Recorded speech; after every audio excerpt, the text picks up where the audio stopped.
been watching a few people talking about pranayama and what it means, etc., etc. And as I said last week, I think this one guy did his whole thesis on, his PhD was on the breath, the two breaths, you know, inhale, exhale, and what you find is that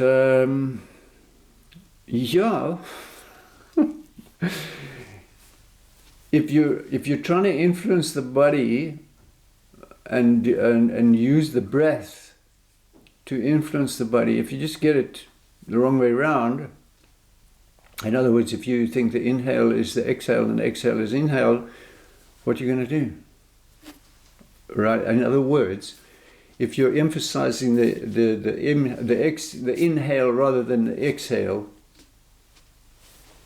which is what I was, shown in India, basically, you can't do anything really in this body on the inhale. Is what you're going to do with the inhale. You can only relax. So you can only exert absolute force on the exhale, which is the sun. So you've got the two breaths. The exhale is the sun and the inhale is the moon. Beautiful.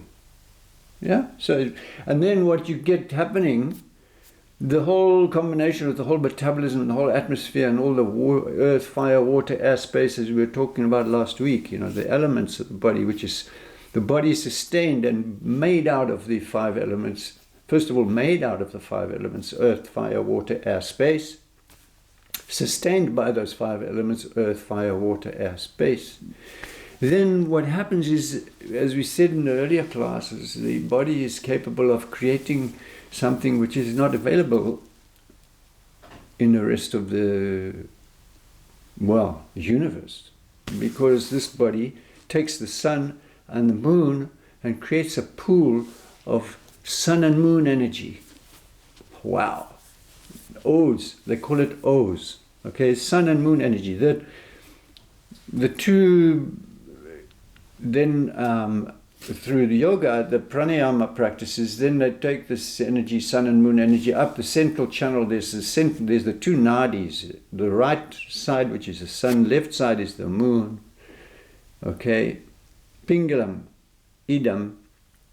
Then through the practices of pranayama and asana yoga, you take that, you're able to then, if you're lucky, take that energy into and fill the sushumna, the central channel that goes up through the very center of the spine.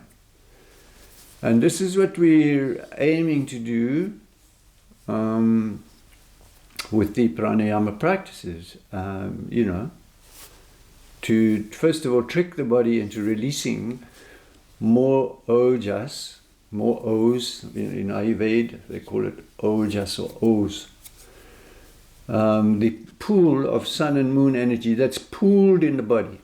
Yeah. Now, if we're just going through our lives burning it off, in all sorts of pursuits and stuff like that, then it just gets burned off, and it just ends up being, the body just ends up being adrenaline.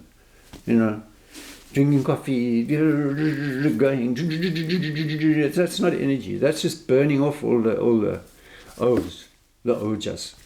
That's not energy. That's just you're going to burn out eventually. So building the energy, you basically, first of all, you need the diet to be mitahari, moderation in food, eating, and moderation. Your diet also, what's going in your head. You're also digesting that. I used to say in my yoga classes, you get in your car, you drive, and someone's coming at 100 kilometers or whatever, 60, 70, 80, opposite direction. Subconsciously, your mind's dealing with all that. You're missing each other by how far? Going along the road. Then you go and fill up with gas, right? Then you drive into the petrol station, there's TV screens, tweet, tweet, tweet, advertising going. That's all coming into this. Here, you've got to digest it. Body's digesting all these things constantly going. Then you're driving again, it's going. Subconsciously, you're digesting all sorts of stuff. Yeah, and that's having impact on the system. So like when you start to then get home and you do yoga, finish. You do your asana practice and then you do your pranayama and you build the energy up. Then what do you want to do? Go burn it off again? You want to maintain that energy, maintain that oasis of energy in your system. Yeah? And then you don't get all identified with all the things going on in the world. You just do what you have to do, nice and peaceful, going along, doing whatever shopping you've got to do, whatever you've got to do in the world. There's nothing wrong with that, And so those are some of the things I used to share when I was teaching yoga classes in Johannesburg, because Johannesburg is like the Wild West.